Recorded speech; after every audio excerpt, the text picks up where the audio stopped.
Masjidil Haram. Sebelum Adam dan Hawa turun ke bumi, Ka'bah telah diletakkan dan para malaikat telah bertawaf mengelilinginya sambil bertalbiyah. Kemudian badai topan menutupinya pada zaman Nuh alaihi salam. Tatkala Yang Maha Tinggi dan Kuasa menghendaki manusia kembali kepada cahaya kebenaran, Dia perintahkan Nabi Ibrahim alaihi salam untuk membawa istri beliau Hajar beserta putra beliau Ismail yang masih menyusuh ke lembah kosong yang kering dari air dan buah-buahan. Di sana keduanya beliau tinggal pulang. Sesampai di jalan beliau berdoa kepada Allah, "Wahai Rabb kami, sesungguhnya aku telah menempatkan sebahagian keturunanku di lembah yang tidak mempunyai tanam-tanaman di dekat rumah Engkau, Baitullah, yang dihormati. ربنا إني أسكنت من ذريتي بواد غير ذي زرع عند بيتك المحرم ربنا ليقيموا الصلاة فاجعل أفئدة من الناس تهوي إليهم وارزقهم من الثمرات لعلهم يشكرون." Ya Rabb, kami yang demikian itu agar mereka mendirikan salat. Maka jadikanlah hati sebagian manusia cenderung kepada mereka, dan beri rezekilah mereka dari buah-buahan. Mudah-mudahan mereka bersyukur. Sebagai pengabulan doa Nabi Ibrahim, terpancarlah air Zam-Zam, mata air suci untuk Ismail dan ibunya Hajar. Tatkala kabilah-kabilah mengetahui hal ini, mereka segera datang ke tempat air dan kesucian. Adapun Bani Al-Amalik, mereka menetap di atas bukit Qayquan setelah mendapatkan izin dari Hajar alaihissalam. Ketika Ismail alaihissalam menginjak dewasa dan balik, ia dinikahkan dengan Imarah, putri kepala suku Bani Al-Amalik.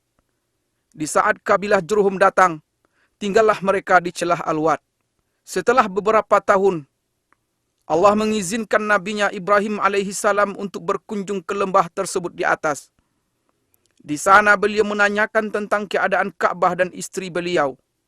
Dikarenakan beliau mendapat istri, anaknya tidak bijak dalam berkata-kata, maka beliau memerintahkannya untuk menyampaikan salam kepada suaminya tatkala pulang, dan memerintahkan agar sang suami merubah pintu gerbangnya. Ismail pun paham akan maksud perkataan ayahnya. Lantas beliau ceraikan wanita tersebut. Tatkala mendengar berita itu, Bani Jurhum segera mengejar kemuliaan pernikahan dengan Nabi Ismail alaihissalam. Dari pasangan inilah akhirnya terlahir kabilah-kabilah Arab yang paling terpandang.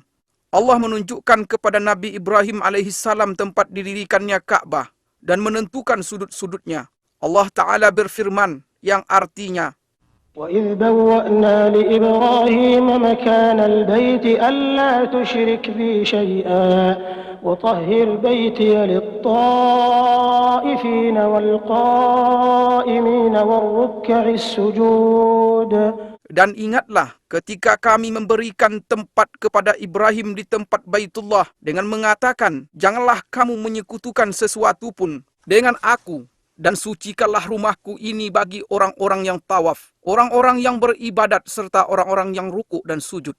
Nabi Ibrahim dan Nabi Ismail alaihimassalam pun segera memperjelas batas-batas Ka'bah, mensucikan tempatnya dan mendirikan bangunan Ka'bah dari sudut Aswad ke rukun Syamali utara, di mana terletak Hajar Aswad sepanjang 32 hasta, dan dari rukun Yamani ke Hajar Aswad sepanjang 20 hasta dengan tinggi 7 hasta. Kemudian keduanya meletakkan Hajar Aswad pada tempatnya dan melakukan tawaf dengan berkeliling 7 putaran. Lantas mereka mulai mengajak manusia ke rumah pusaka ini untuk beribadah kepada Allah dan mensucikan diri dari dosa-dosa dunia. Jatuh hatilah umat manusia ke rumah Allah Baitullah ini dan mereka berlomba-lomba untuk mengunjunginya. Allah Ta'ala berfirman yang artinya, وَأَذِّن فِي النَّاسِ بِالْحَجِّ يَأْتُوكَ رِجَالًا وَعَلَى كُلِّ ضَامِرٍ يَأْتِينَ مِنْ كُلِّ فَجٍّ عَمِيقٍ. Dan berserulah kepada manusia untuk mengerjakan haji. Niscaya mereka akan datang kepadamu dengan berjalan kaki dan mengendarai unta yang kurus yang datang dari segenap penjuru yang jauh. Kemudian Nabi Ismail alaihissalam terus mengurusi Baitullah hingga beliau meninggal. Sepeninggal beliau, secara turun-menurun kabilah Jurhum mengurusinya. sampai banjir bandang menjebol bendungan Ma'arif di negeri Sabak pada abad ketiga Masehi, sehingga menghancurkannya dan memaksa kabilah Asad dan Khuza'ah untuk hijrah ke arah utara. Khuza'ah menetap di Mekah setelah mengalahkan Bani Jurhum dan mengusir mereka darinya. Lantas Amru bin Luhai merubah agama Allah yang lurus dan menggantikannya dengan penyembahan patung dan berhala, serta mewajibkan orang-orang yang haji berkorban untuknya. Jadilah tawaf di Baitullah sekedar muka dan tasdiyah, yaitu tepuk tangan dan siulan. Keadaan ini terus berjalan sampai kedatangan Qusay bin Kilab bin Murrah, yang termasuk keturunan Nabi Ismail alaihissalam pada pertengahan abad ke-5 Masehi. Maka kepemimpinan dan pengurusan Mekah pun diserahkan kepadanya. Dengan inilah berawal era Quraisy dan tersebarlah marga-marga Quraisy di penjuru kota Mekah. Rumah-rumah dari tanah liat dan batu menggantikan rumah-rumah dari bulu-buluan. Qusay membuat batasan seluas lingkaran tawaf yang kita kenal sekarang, mendirikan Darun Nadwa dan mengizinkan orang-orang untuk mendirikan bangunan di sekelilingnya. Memberi minuman jamaah haji adalah suatu derajat tinggi dan kemuliaan yang pada saat yang sama merupakan sebuah pekerjaan yang berat dan memakan biaya. Karena sulitnya air di tanah Mekah, dan karena Zamzam belum lagi ditemukan setelah ditutup oleh Jurhum. Seiring dengan semakin banyaknya jemaah haji dan semakin bergairahnya roda perekonomian, masalah kurangnya air menjadi perhatian utama setiap orang yang memerintah Mekah setelah Qusay. Abdul Muttalib berpikir tentang sumur Zamzam yang banyak diriwayatkan dalam berbagai berita. Ia terus berusaha mencari tempatnya, sampai ia melihat dalam mimpinya orang yang memanggil, menunjukkan tempatnya dan memerintahkan penggaliannya.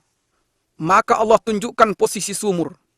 Dan bersamaan dengan hal ini banyak kafilah haji dan dagang yang bersegera mendatanginya, sehingga Mekah pun menjadi Ummul Qura, artinya induk desa-desa, dan pusat perdagangan yang tak tertandingi.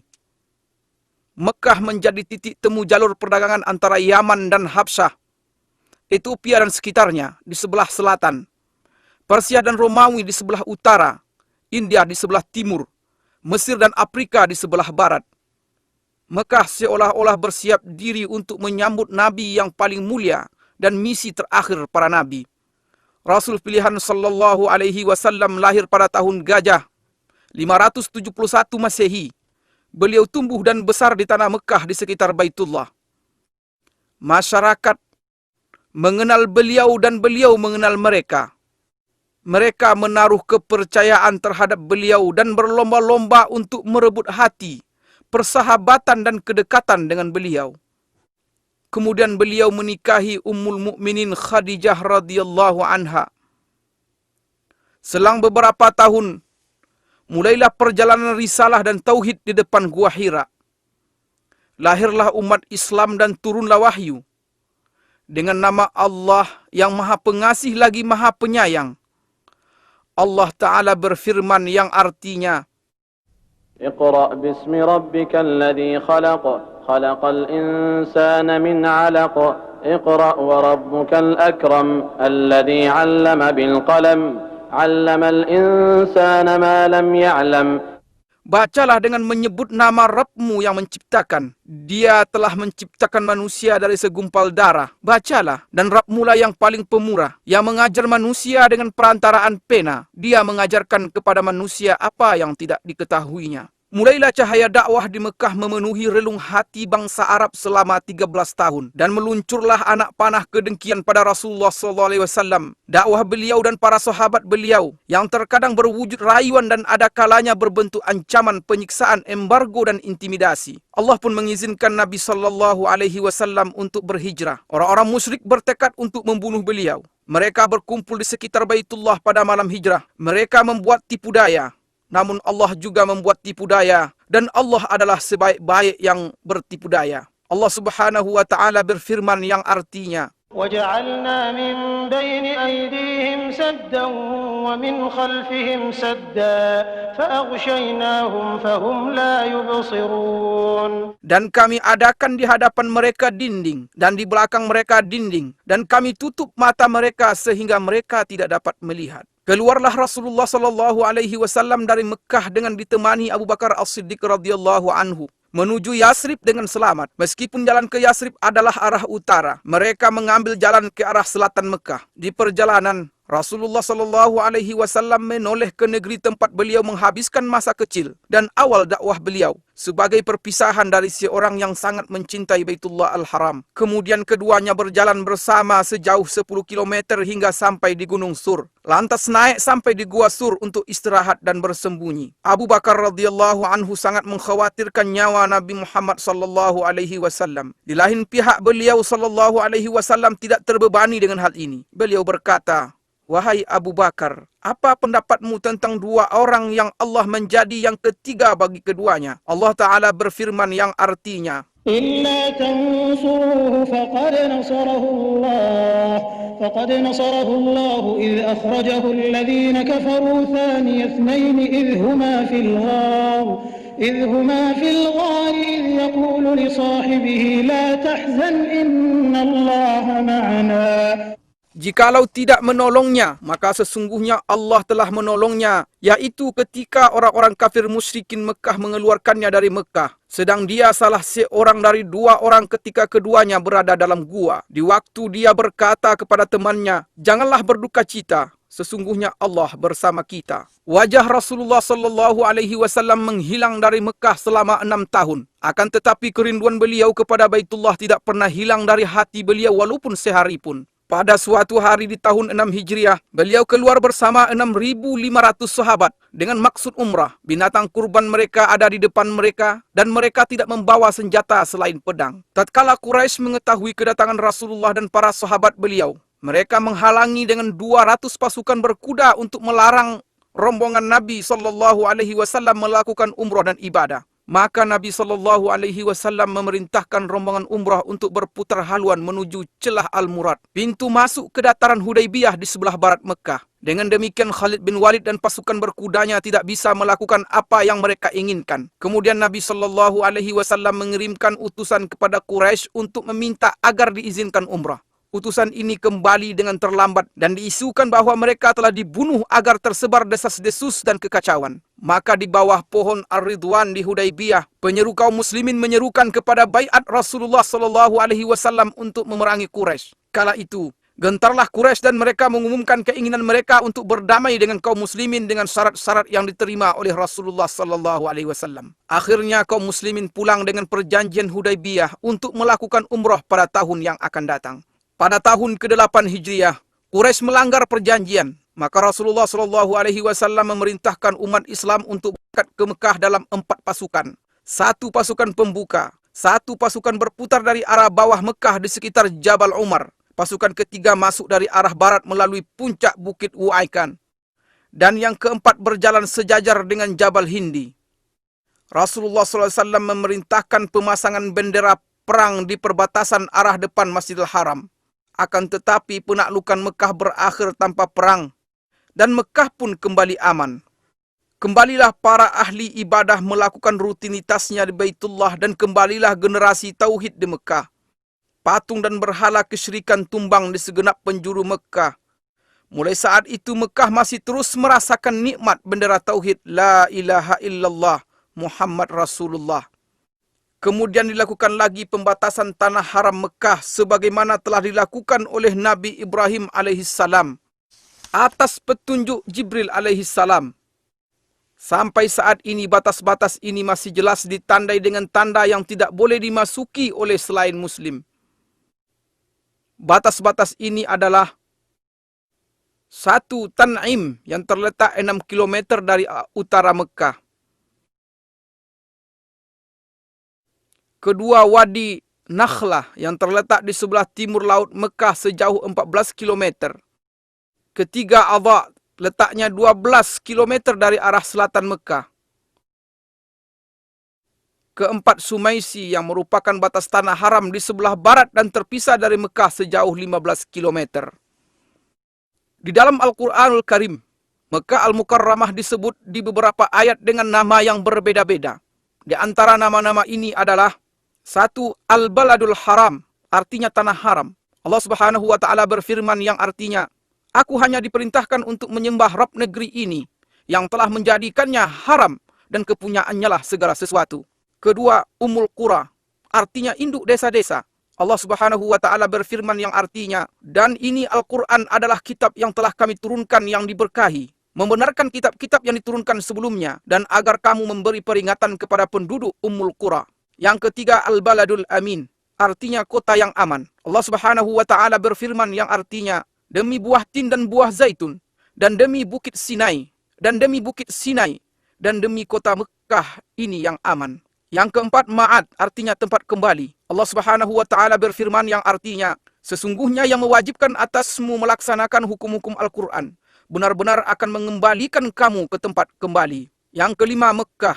Allah Subhanahu wa taala berfirman yang artinya, dan dialah yang menahan tangan mereka dari membinasakan kamu dan menahan tangan kamu dari membinasakan mereka di tengah kota Mekah. Yang keenam, Bakkah. Allah Subhanahu wa taala berfirman yang artinya, sesungguhnya rumah yang mula-mula dibangun untuk tempat beribadah manusia ialah Baitullah yang di Bakkah, yang diberkahi dan menjadi petunjuk bagi semua manusia. Mekah pada awal era Saudi adalah percontohan untuk seni penataan kota di mana gang-gangnya yang sempit bertemu di Masjidil Haram, yang merupakan jantung dan ruhnya. Orang yang memperhatikan bisa dengan mudah menemukan pengaruh faktor cuaca terhadap penampilan Mekah Al-Mukarramah, dan bentuknya yang sesuai dengan bentuk lembah serta lereng gunung yang berdiri di atasnya, yang merupakan perpanjangan dari lembah Ibrahim, Tua, Fatah, dan bagian atas dari Wadi Muhassir. Kemudian, hubungan langsung antara cuaca dan arsitektur bangunan di Mekah tampak dengan jelas. Udara Mekah panas dan kering di sebagian besar musim. Derajat panasnya berkisar antara 30 hingga 45 derajat. Karenanya, jalan-jalan dibuat sempit meskipun gedung-gedungnya menjulang tinggi, agar orang-orang bisa berlindung di balik bayang-bayangnya sepanjang hari. Perluasan pertama Masjidil Haram dilakukan oleh Khalifah Umar bin Khattab pada tahun 17 Hijriah. Selanjutnya Utsman bin Affan pada tahun 18 Hijriah. Kemudian berturut-turut berbagai perluasan dan renovasi pada zaman yang berbeda-beda oleh Banu Umayyah, Bani Abbasiyah, Turki Utsmani, dan dinasti Saudi. Perluasan Saudi yang diumumkan oleh Raja Abdul Aziz Al Saud pada tahun 1368 Hijriah adalah peristiwa terpenting selama ini, karena berlangsung selama 20 tahun dan luas Masjidil Haram bertambah menjadi 160.000 meter persegi setelah sebelumnya tidak melebihi 19.000 meter persegi. Masjid terdiri dari 2 lantai yang dilapisi marmer luar dalam. Semua bagian perluasan Turki Utsmani yang lama direnovasi dan disatukan dengan perluasan yang baru. Lingkaran tawaf diperluas sebesar 300% dari luasnya yang lama, dan dilapisi dengan marmer putih yang tidak menyerap panas. Pintu-pintu masuk sumur Zam-Zam dipindahkan, dan pintu Ka'bah yang mulia diganti dengan pintu berlapiskan emas murni yang beratnya mencapai 286 kg. Perluasan juga mencakup Mas'a di antara Safa dan Marwah yang dibangun 2 tingkat.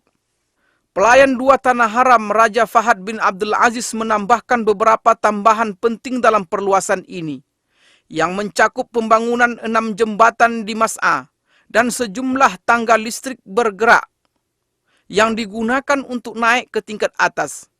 Juga perbaikan bagian atas masjid agar bisa digunakan untuk sholat dalam keadaan darurat. Pada masa ini, di mana jumlah umat Islam mencapai 1 miliar jiwa dan transportasi begitu mudah bagi jutaan di antara mereka, perluasan Masjidil Haram dan Masjid Nabawi memiliki arti penting yang tidak ada tandingannya sepanjang sejarah. Perluasan yang dilakukan pelayan 2 tanah haram Raja Fahad bin Abdul Aziz adalah jawaban langsung dalam menyambut jumlah jamaah haji yang terus bertambah. Maka pada tanggal 2 Safar 1409 Hijriah, pelayan 2 tanah haram meletakkan batu pertama proyek perluasan Masjidil Haram di Mekah Al-Mukarramah dengan anggaran sebesar 6,8 miliar rial Saudi dan mencakup halaman Suq Saghir, yaitu pasar kecil di sebelah barat masjid. Desainnya dibuat melengkapi masjid yang sekarang dari segi eksterior dan bentuk arsitektur secara umum. Bangunan perluasan ini meliputi 1 pintu gerbang utama, 14 pintu kecil ditambah pintu-pintu masuk yang ada sekarang. Juga 2 buah menara setinggi 180 meter yang desainnya menyerupai 7 menara yang lain. Ditambah lagi pembangunan 2 bangunan untuk eskalator. 1 di arah selatan dan 1 lagi di utara, untuk memudahkan jemaah haji dan jemaah salat. Halaman yang mengelilingi Masjidil Haram disiapkan sedemikian rupa dan berlantaikan marmer putih yang memantulkan panas. Dengan demikian Masjidil Haram bisa memuat hampir 1 juta orang. Pemandangan Masjidil Haram pada 10 hari terakhir bulan Ramadan tidak tertandingi oleh pemandangan sepanjang tahun. Karena pada saat itu ada salat tarawih dan tahajud, di mana tangan-tangan menengadah dengan khusyuk. Hati-hati yang penuh harap dan air mata yang tertumpahkan. Semua mengharap ampunan Tuhan. Allah Subhanahu wa ta'ala berfirman yang artinya, dan siapa lagi yang mengampuni dosa selain Allah?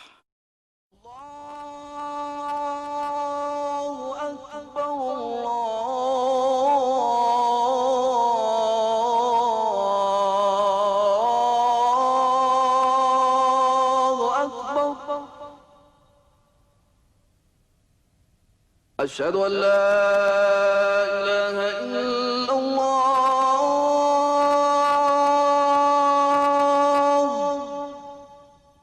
Masjidil Aqsa. Sejarah tempat ini adalah cerita bersambung 5.000 tahun sejak ditinggali oleh kaum Yabus. Kemudian penduduk keturunan Kan'an yang berdarah Arab turun-temurun menempatinya dan menjadi bagian yang tak terpisahkan dari tanah ini. Di sini mereka menemukan ketenangan dan keamanan. Mereka pun menganugerahi tempat ini peradaban dan seni. Dan tempat ini membalas dengan aliran kebaikan dan barakah seolah-olah seperti pohon zaitun yang merupakan simbol cinta dan anugerah. Sepanjang masa ini, kota ini telah mengalami lebih dari 25 peperangan yang semuanya bisa dilewati. Dan kota ini beserta penduduknya yang baik tetap bertahan dan menjadi simbol sejarah serta peradaban manusia. Kota ini berbeda dari kota-kota yang lain. Disinilah jembatan yang menghubungkan bumi dengan langit pada malam Isra dan Mi'rajnya. Disinilah sungai yang mengalir dari kesucian dan cahaya terang di hati para pencinta yang menjatuhkan bayangannya di atas bebatuan, tempat tinggal dan nama-nama. Dan sejak malam itu, yaitu malam Isra dan Mi'raj, kota ini menjadi kiblat pertama kaum muslimin. Mereka menghadap ke arahnya dengan hati mereka sebelum melihatnya dengan mata. Ia telah menetap di sanubari umat Islam sebelum mereka tinggal di dalamnya. Maka bangkitlah suatu kerinduan untuk selalu bersama. Di sini dan dari Gunung Al-Mukabbir di tahun 636 Masehi, Khalifah Umar bin Khattab melontarkan takbir bersejarahnya, di mana terlihat oleh beliau bahwa kunci kota suci ini diserahkan dan manusia seluruhnya menerima isi surat perjanjian Umar. Sejarah masih terus teruji dengan panasnya rangkaian peristiwa, dan kota suci ini pada masa Islam mengalami puncak kemajuannya dalam peradaban dan peran kemanusiaan. Bagaimana tidak? Sedangkan penakluknya yang pertama, Nabi Muhammad SAW bersabda, "Satu golongan dari umatku akan terus berada di atas kebenaran. Mereka menang dan unggul atas musuh-musuh mereka. Orang yang menyelisihi mereka tidak membahayakan mereka. Tidak pula kesusahan menimpa mereka sampai datang kepada mereka perkara Allah," artinya kematian. Sedangkan mereka dalam keadaan seperti itu. Para sahabat bertanya, "Di manakah mereka wahai Rasulullah?" Beliau menjawab, "Di Baitul Maqdis dan sekitarnya."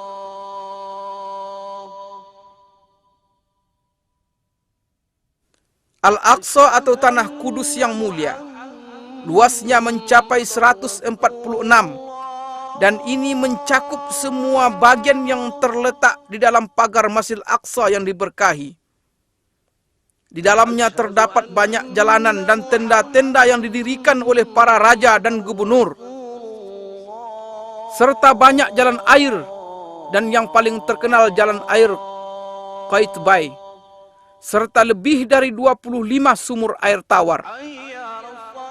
Ini adalah Masjidil Aqsa yang dirancang oleh Khalifah Umar bin Khattab. Adapun dengan bentuknya yang sekarang, Masjidil Aqsa dibangun oleh Khalifah Abdul Malik bin Marwan dan diselesaikan oleh putranya Khalifah Al-Walid bin Abdul Malik pada tahun 705 Masehi. Dahulu, Masjidil Aqsa diterangi dengan 1.700 lampu. Orang-orang yang tak bisa mengunjunginya mengirimkan minyak untuk menghidupkan lampu-lampu ini.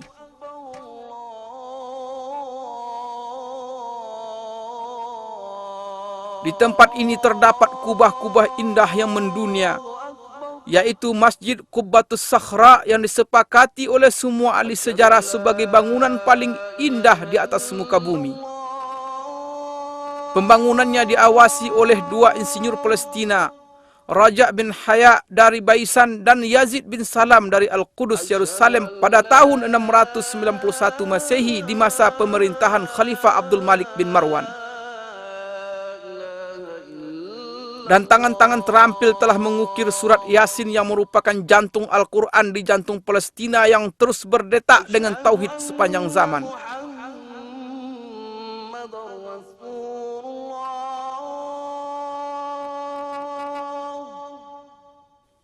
Masjidil Aqsa memiliki 10 pintu. Dan kota Al-Qudus yang sekarang disebut dengan Al-Baldah Al-Qadimah, artinya kota lama, memiliki 7 pintu. Ini di luar beberapa pintu masjid dan pintu kota yang ditutup. Pagar kota Al-Qudus yang bersejarah telah dicoba diruntuhkan lebih dari 17 kali, namun selalu bisa segera tegak kembali. Renovasi terakhir dilakukan pada masa Sultan Sulaiman Al-Qanuni di tahun 1536 Masehi. Al-Qudus dikelilingi oleh 4 menara tinggi dan 34 menara biasa. Di sini, di setiap jengkal dan pojok terdapat barakah, ketinggian dan keindahan menara-menara yang ramah dengan panggilan langit. Kubah-kubah yang tersohor di jalan-jalan ketinggian. Mihrab-mihrab yang salat di dalamnya tidak menunjukkan selain kesucian. Dan tempat-tempat duduk yang mengingatkan kepada orang-orang berbudi. Pada tanggal 30 Juli 1980 Masehi, Perdana Menteri Israel dengan kesepakatan partainya mengeluarkan keputusan menjadikan Al-Qudus sebagai ibu kota Israel untuk selamanya. سندافع عن المدينة الثالثة في الإسلام بكل ما تستطيع ولن تبخل عليها بدم. Kita akan pertahankan kota ketiga Islam ini dengan segala kemampuan dan tidak akan keberatan untuk menumpahkan darah karenanya. Di saat umat Islam kehilangan ingatan, saat itulah Al-Qudus akan hilang. Dahulu selama 100 tahun Masjidil Aqsa dirubah menjadi perkantoran. Masjid Qubbatus Sakhra dirubah menjadi gereja. Musalla Al-Marwani menjadi kandang kuda. Suara azan tak terdengar lagi. Hingga Allah berkehendak menyiapkan orang yang mengeluarkan kota yang berharga ini dari kotoran, kelaliman dan penjajahan. Datanglah Salahuddin Al-Ayyubi memasuki Al-Qudus setelah perang Hittin pada tahun 1187 Masehi. Dengan mengangkat bendera Tauhid untuk bersujud dan bersujud bersamanya pasukan penakluk yang berjaya mengalahkan berbagai rintangan yang telah menghalangi junjungan kita Nabi Muhammad SAW dan kejayaan beliau.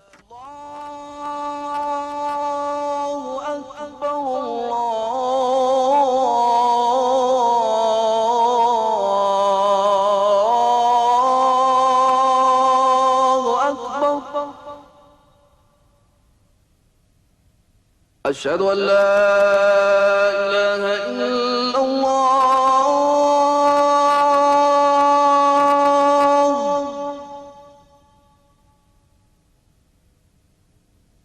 Asyhadu an la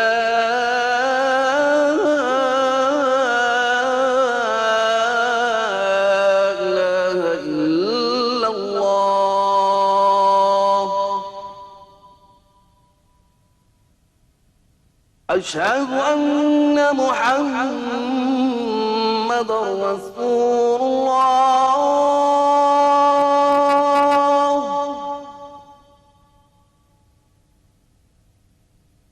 أشهد أن محمد رسول الله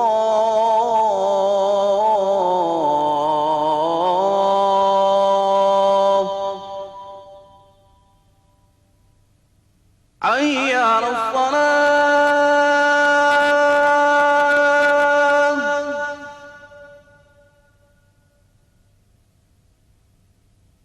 حي على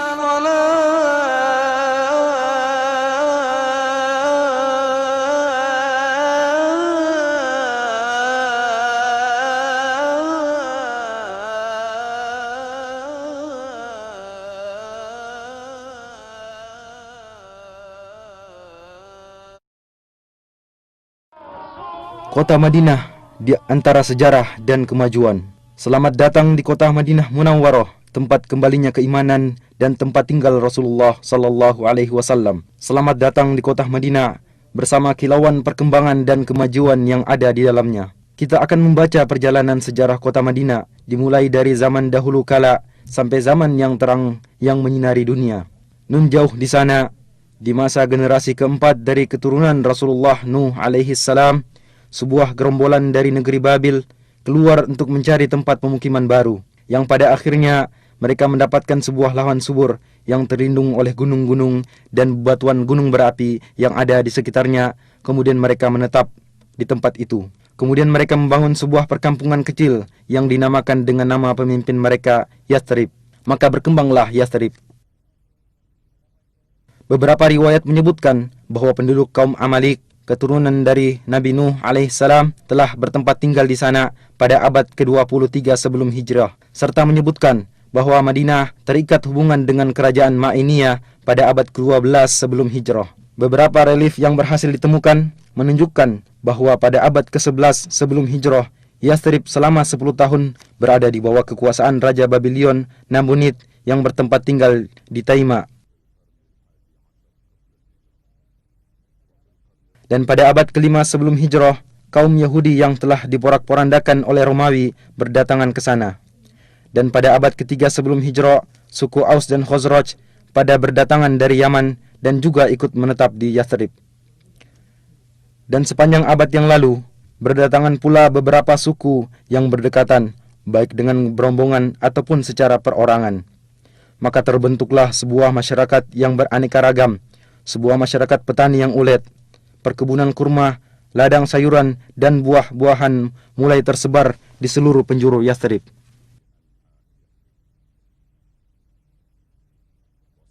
Sehingga kafilah-kafilah dagang yang berpindah-pindah antara negeri Syam dan Yaman singgah di sana untuk membekali diri dengan airnya yang jernih dan kurmanya yang istimewa, serta untuk melakukan tukar-menukar barang dagangan dengan penduduknya.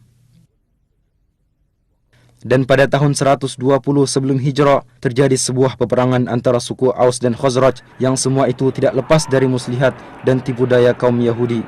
Peperangan yang terjadi berkali-kali yang dikobarkan oleh rasa iri dan dendam menjadikan kehidupan menjadi kacau dan menyebabkan kebanyakan orang merasa jemu dengan keadaan yang ada, sehingga mereka dengan penuh rasa sabar menunggu terjadinya sebuah perubahan. Benih jalan keluar dan perubahan mulai muncul pada tahun ketiga sebelum hijrah, ketika pada musim haji beberapa orang dari suku Khazraj bertemu dengan Rasulullah sallallahu alaihi wasallam. Kemudian beliau sallallahu alaihi wasallam mendakwai mereka untuk memeluk agama Islam dan membacakan beberapa ayat-ayat Al-Qur'an kepada mereka. Akhirnya sebagian mereka mengatakan kepada sebagian yang lainnya, "Wahai kaumku, ketahuilah demi Allah, sungguh dia adalah nabi yang dijanjikan oleh orang-orang Yahudi dan jangan sampai mereka mendahului kalian kepadanya." Kemudian mereka berkata kepada Rasulullah sallallahu alaihi wasallam, "Kami tinggalkan kaum kami dan di antara mereka sedang terjadi permusuhan dan perpecahan yang sangat dahsyat. Mudah-mudahan Allah Subhanahu wa taala denganmu mempersatukan mereka." Kemudian mereka kembali ke kota Yathrib dalam keadaan beriman. Pada tahun berikutnya, 10 orang dari suku Khazraj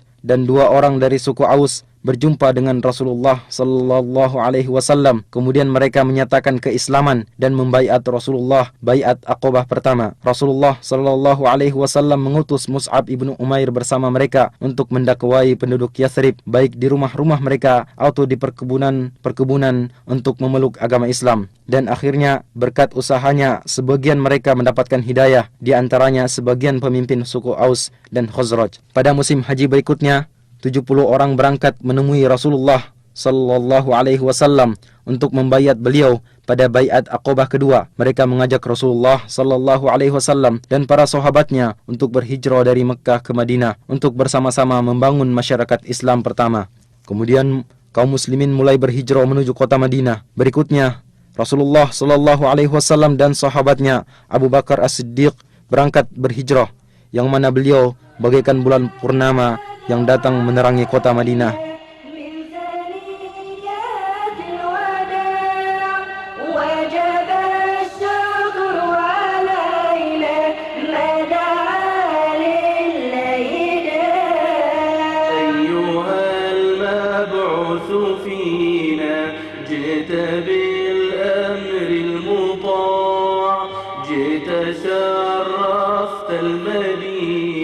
Dan mulailah perubahan besar dalam sejarah. Segala sesuatu berubah.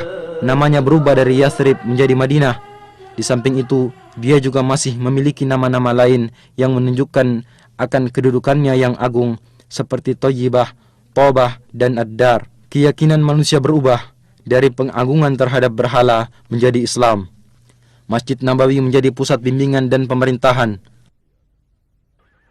Pasukan-pasukan perang dikirim untuk memberantas kesyirikan dan menegakkan kalimat tauhid.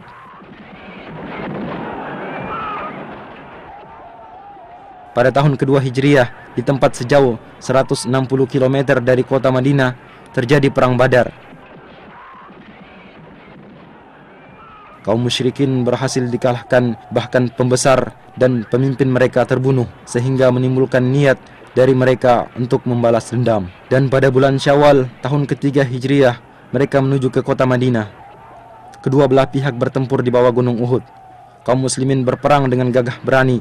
70 orang dari mereka gugur syahid, di antaranya Hamzah paman Rasulullah sallallahu alaihi wasallam, dan akhirnya kaum musyrikin mundur dan kembali ke kota Mekkah.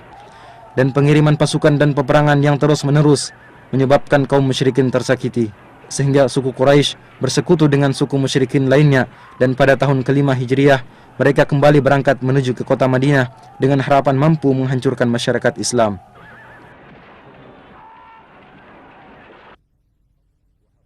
Kaum muslimin menggali parit dan membentengi kota Madinah. Akhirnya kaum musyrikin mengepung mereka dari belakang parit dan mereka berusaha berkali-kali untuk menerjang. Akan tetapi kaum muslimin berhasil memukul mundur mereka. Mereka dihinakan oleh Allah Subhanahu wa ta'ala, dan Allah mengirimkan angin topan yang menyambar-nyambar. Akhirnya mereka mundur dan kembali dengan kekalahan.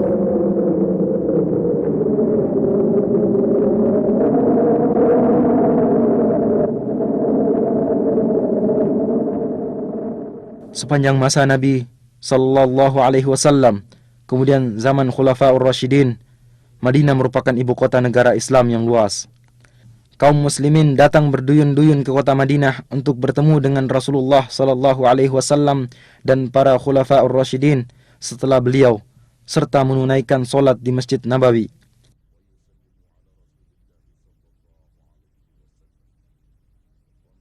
Bersamaan dengan bertambahnya masyarakat Islam, maka dirasakan perlunya perluasan Masjid Nabawi. Pada tahun ke-7 Hijriah, Rasulullah sallallahu alaihi wasallam melakukan perluasan masjid untuk pertama kalinya. Kemudian pada tahun ke-17 Hijriah, Khalifah Umar ibn Khattab melakukan perluasan dengan merenovasi bangunan seperti bentuknya semula.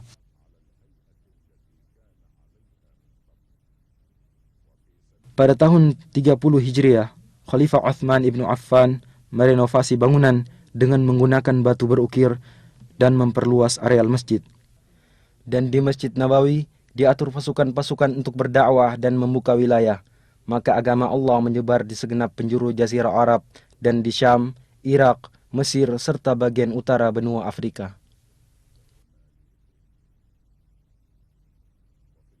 Di zaman Umawi, pemerintahan dipindahkan ke kota Damaskus, dan bersamanya pindah pula lah denyut kehidupan politik dan gejolaknya.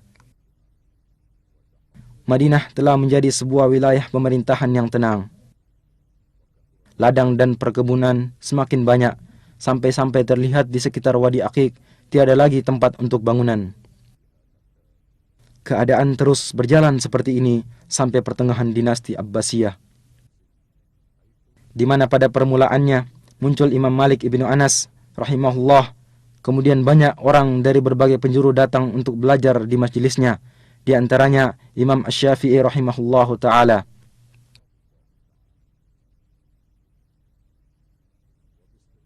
Dengan pengecualian fitnah dan gejolak yang terjadi pada abad pertama dan kedua, Madinah adalah sebuah kota yang tentram dan penuh dengan nuansa ilmu. Kaum muslimin berbondong-bondong datang ke kota Madinah untuk menunaikan solat di Masjid Nabawi.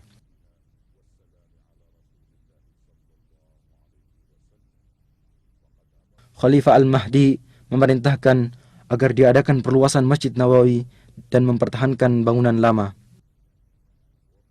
Dan pada abad ketiga Hijriah, mulailah muncul kemerosotan dalam berbagai aspek kehidupan, di mana bangunan-bangunan berkurang, istana-istana yang terletak di Aqiq mulai ditinggalkan, dan keamanan menjadi kacau. Sering terjadi perampasan terhadap kafilah-kafilah dagang. Kota Madinah menyusut hingga terbatas dalam pagar kota yang dibangun pertama kali pada tahun 263 Hijriah. Beberapa kali pagar kota dibangun dan diperluas hingga mencakup perluasan kota yang masih sangat terbatas. Demikianlah keadaan kota Madinah yang mengalami masa pasang surutnya hingga abad ke-10 Hijriah. Pada tahun 578 Hijriah, di saat perang salib sedang berkecamuk, salah seorang pemimpin salib yang bernama Arnaud mengirimkan sebuah pasukan dengan menggunakan kapal. Mereka bersembunyi-sembunyi menuju ke Laut Merah, kemudian mendarat di Yambo, kemudian menuju ke kota Madinah. Maka pasukan Salahuddin Al-Ayyubi rahimahullah mengejar mereka dan akhirnya berhasil menghadang mereka dalam jarak perjalanan 1 malam dari kota Madinah. Sebagian besar dari mereka berhasil dibunuh dan yang lainnya ditawan, dan Allah masih tetap menjaga kota Madinah dari kejahatan mereka. Pada tanggal 5 Rajab tahun 654 Hijriah, sebuah gunung besar yang terletak di sebelah timur kota Madinah meletus dan mengalirkan sebuah sungai lahar ke arah barat menuju ke kota Madinah. Lalu dengan takdir Allah Ta'ala menyimpang ke arah utara. Gunung tersebut terus memuntahkan laharnya sekitar 3 bulan lamanya. Pada tahun 886 Hijriah, kobaran api yang disebabkan oleh sambaran petir melahap bangunan Masjid Nabawi dan menghancurkan sebagian besar dari bangunan masjid. Akan tetapi kamar Nabi selamat dari lalapan api. Kemudian atas dana dari Sultan Qutbai, bangunan Masjid Nabawi dikembalikan lagi. Sebagaimana juga dibangun beberapa sekolahan dan tempat-tempat belajar mengaji yang mengumpulkan ulama, para penuntut ilmu, dan orang-orang yang tinggal berdekatan. Pada abad ke-10 Hijriah, kota Madinah mulai dikuasai oleh dinasti Utsmani yang berlangsung selama 4 abad. Yang di sela-selanya, kota Madinah menyaksikan berbagai kejadian yang bermacam-macam, di antaranya yang paling besar, pembaharuan pagar kota dan dibangunnya sebuah benteng yang kokoh lagi luas, dan ditugaskannya beberapa satuan pasukan guna menjaga keamanan. Dan sungguh penduduk Madinah telah mendapatkan manfaat dari hal tersebut. Keamanan terjaga, perampokan kafilah dagang menjadi berkurang. Kemudian mulailah kepemimpinan melemah dan terjadi perebutan kekuasaan antara panglima pemerintahan. Akibatnya keamanan menjadi kacau, perampokan kafilah-kafilah dagang kembali terjadi, bahkan sampai terjadi di perbatasan kota Madinah. Di dalam kota Madinah sendiri terjadi kekacauan dan perpecahan, walau akhirnya berhasil diselesaikan. Pada tahun 1220 Hijriah, penduduk Madinah memberikan baiatnya kepada para da'i-da'i pembawa perbaikan dan bergabung dengan kerajaan Saudi pertama, dan selama 6 tahun mereka hidup penuh dengan rasa aman dan tentram. Kemudian Tulun Basha bin Muhammad Ali Basha berhasil merebut kota Madinah yang kemudian mengembalikannya lagi kepada kerajaan Utsmaniyah. Lalu pada tahun 1265 Hijriah dimulailah pembaharuan dan perluasan bangunan Masjid Nabawi yang menelan waktu 12 tahun, dan akhirnya muncullah sebuah bangunan baru yang indah dan unik.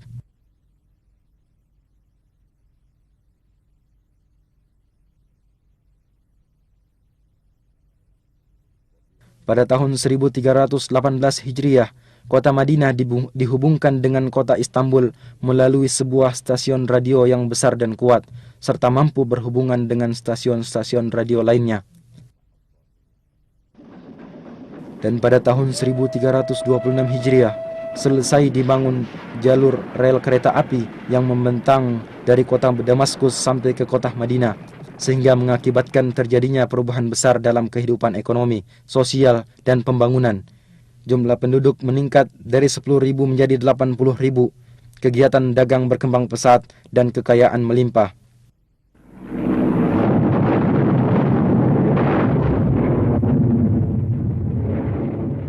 Akan tetapi pada tahun 1334 Hijriah, mulailah saat-saat yang berat dan keras dari perjalanan kota Madinah Munawwarah, dikarenakan mulainya Perang Dunia Pertama. Pemimpin pasukan Utsmaniyah Fakhri Pasha mengerahkan pasukan dalam jumlah besar di dalam kota Madinah dan di sekitarnya, serta membangun benteng-benteng di sekelilingnya. Pasukan Asy-Syarif Hussein beserta sekutunya mengadakan perlawanan guna menguasai kota Madinah dan membujuk penduduk Madinah untuk keluar dari Madinah, dan sebagian besar dari yang tersisa dipaksa untuk berhijrah, sehingga rumah-rumah dan perkampungan menjadi kosong dari penghuninya. Selama 3 tahun, orang-orang yang masih menetap tinggal di dalamnya diblokade, sehingga mereka mengalami kelaparan dan kekurangan pangan. Penderitaan ini berhenti dengan runtuhnya dinasti Utsmaniyah dan keluarnya pasukan Utsmaniyah dari kota Madinah pada tahun 1337 Hijriah. Dan orang-orang Bani Hashim menerima tampuk kepemimpinan atas kota Madinah. Maka selang beberapa waktu, kota Madinah kembali memulai sebagian gerak kehidupannya. Madinah menjadi sebuah negeri yang kecil, penduduknya tidak lebih dari 15.000 jiwa.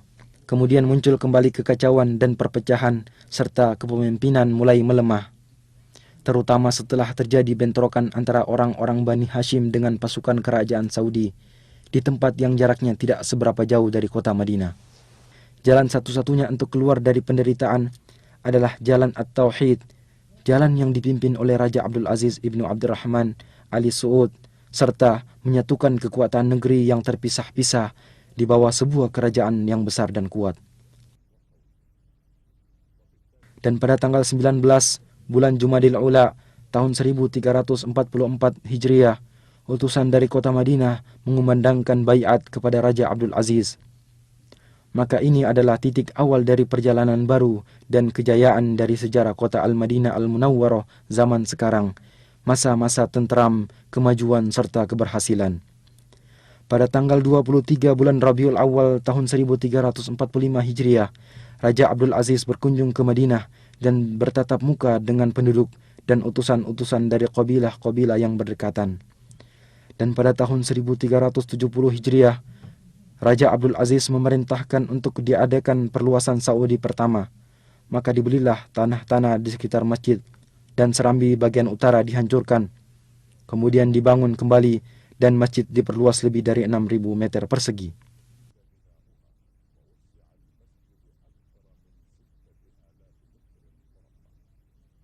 Maka tampillah sebuah bangunan baru lagi indah yang serambinya menampung ribuan jamaah solat.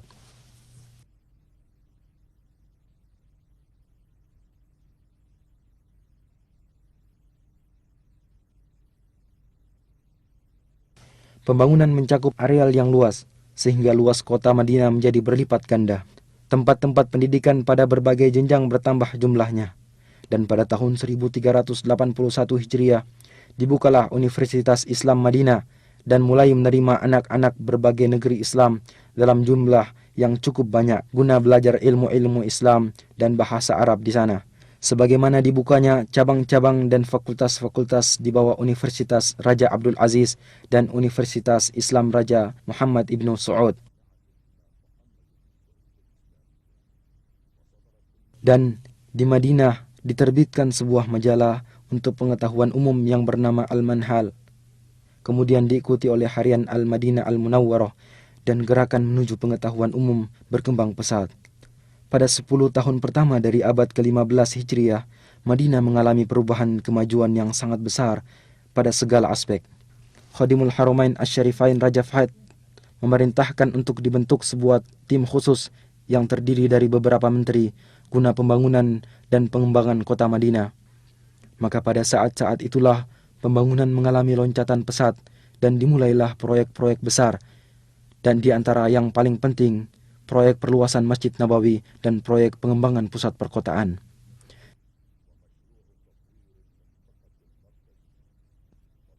Dan pada tanggal 15 bulan Safar tahun 1405 Hijriah, Khadimul Haramain Asy-Syarifain meletakkan batu pertama untuk proyek tersebut, maka dimulailah pekerjaan pembangunan besar ini. Satu daerah pemukiman penduduk yang berada di sekitar masjid dibebaskan dan para pemilik gedung-gedung diberikan uang ganti rugi dengan penuh, bangunan-bangunannya dimusnahkan. Lalu mulailah penggalian pondasi yang dalam dan pemancangan tiang-tiang besar, yang akhirnya sedikit demi sedikit pembangunan masjid ini dapat diselesaikan. Selama 9 tahun, pekerjaan berjalan siang dan malam, tanpa harus mengganggu pelaksanaan ibadah solat di Masjid Nabawi tersebut. Dan bimbingan serta pengawasan dari Pangeran Abdul Majid Ibnu Abdul Aziz, Gubernur Madinah, memiliki peranan besar dalam pelaksanaan proyek ini secara mendetail. Akhirnya pembangunan selesai dan diresmikan oleh Khadimul Haramain Raja Fahad Ibnu Abdul Aziz pada tahun 1414 Hijriah. Bentuk pembangunan baru ini adalah dengan memperluas bangunan lama sebesar 73.000 meter persegi. Adapun atapnya dirancang sedemikian rupa agar serambi dan ruangannya mampu menampung ribuan jamaah solat. Kemudian di bawah pelataran dibangunlah tempat parkir bagi kendaraan yang mampu menampung 5.000 kendaraan roda 4. Dan di tempat yang terletak sejauh 7 km dari masjid juga dibangun sebuah pusat pendingin udara, di mana melalui pipa besar udara dingin dihantarkan ke Masjid Nabawi. Sungguh Masjid Nabawi telah menjadi sebuah bangunan yang istimewa, di mana di dalamnya para peziarah akan menikmati saat-saat beribadah yang tenang dan menyenangkan. ذلك فضل الله يؤتيه من يشاء والله ذو الفضل العظيم. Sebuah proyek besar lain, yaitu proyek pengembangan pusat kota, mengiringi perluasan Masjid Nabawi ini. Proyek ini dirancang dengan cermat dan terpadu, dan luasnya mencakup 2,5 juta meter persegi, separuhnya untuk bangunan dan separuh lainnya untuk pertamanan, jalan, trotoar, kuburan baki, dan tempat-tempat pelayanan. Dan dengan cepat telah bermunculan pula komplek-komplek besar untuk perumahan dan pertokoan yang masing-masing bangunan terdiri dari ratusan apartemen dan kamar penginapan serta ratusan pertokoan yang dibangun dengan desain terbaru. Demikianlah seakan-akan sebuah kota yang dibangun dengan rancangan arsitek dan peralatan modern mengitari Masjid Nabawi. Setiap orang akan merasakan kehidupan yang menyenangkan dan pelayanan yang lengkap.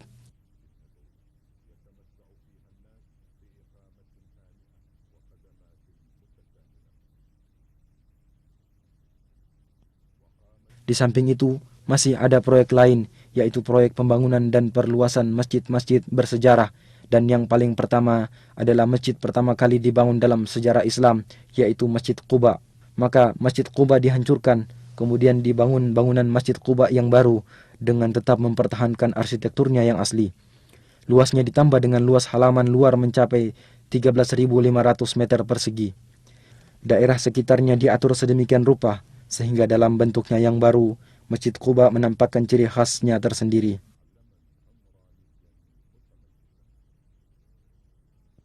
مسجد أسس على التقوى من أول يوم أحق أن تقوم فيه رجال يحبون أن يتطهروا والله يحب المطهرين. Dan di pintu gerbang masuk kota Madinah, tepatnya di daerah Dzul Khulaifah, terletak sebuah masjid kecil tua dan bersejarah, yaitu Masjid Miqat, tempat orang yang hendak haji atau umroh berihram. Khadimul Haramain Asy-Syarifain memerintahkan agar masjid tersebut diperbaharui dan diperluas. Maka dibangunlah masjid tersebut agar menjadi tempat ibadah sekaligus terminal yang lengkap bagi orang-orang yang hendak bepergian keluar kota Madinah.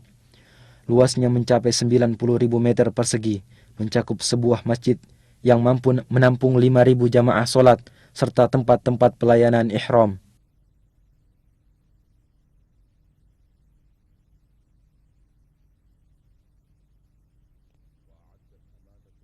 Dinas Tata Kota Madinah membuat perencanaan kota yang membagi kota atas 3 lapis lingkaran. Pada setiap perkampungan dibangun taman-taman agar Madinah tetap subur dan hijau. Keanggunan model yang melengkapi keagungan isi akan semakin menampakkan norma-norma keimanan yang diemban oleh kota ini sepanjang sejarah. Sementara itu, orang yang bertempat tinggal di dalamnya atau berziarah ke sana akan mendapatkan manisnya iman, tempat tinggal yang tenteram, serta ketenangan jiwa. Dan di antara tanda-tanda kemajuan yang menunjukkan akan ciri khas kepribadian sejarah serta norma-norma keimanan Madinah Munawwarah, percetakan kitab suci Al-Quran, markaz ilmu, dan percetakan terbesar di dunia yang dikhususkan untuk pelayanan Al-Quranul Karim. Tergabung di dalam percetakan ini sejumlah ulama, cendekiawan, dan ahli qiraat, yaitu ahli baca Al-Quran yang bertugas mengoreksi penulisan kitab Allah, Al-Quranul Karim. Sementara itu, percetakan dilengkapi dengan alat-alat cetak termodern dan bertugas mencetak kitab suci Al-Quran beserta terjemahannya dalam berbagai bahasa umat Islam. Percetakan juga menyiapkan studio khusus untuk rekaman, serta kaset dan piringan hitam untuk merekam bacaan Al-Quran. Percetakan ini sampai sekarang telah mempersembahkan lebih dari 130 juta mushaf Al-Quran beserta terjemahannya dalam berbagai ukuran. Sebagaimana telah mempersembahkan berjuta-juta kaset rekaman bacaan Al-Quran yang berbeda-beda, serta membagikannya ke segala penjuru dunia dalam rangka mengemban misi pertama Islam yang dibawa oleh Al-Madinah Al-Munawwarah pada zaman Nabi, serta agar mengingatkan kita akan tugas agung yang diemban oleh sahabat di zaman Abu Bakar As-Siddiq, kemudian Uthman ibn Affan radhiyallahu anhuma, yaitu pengumpulan Al-Quran Karim serta penyatuan naskah dan penulisannya serta membagikannya kepada masyarakat Islam waktu itu.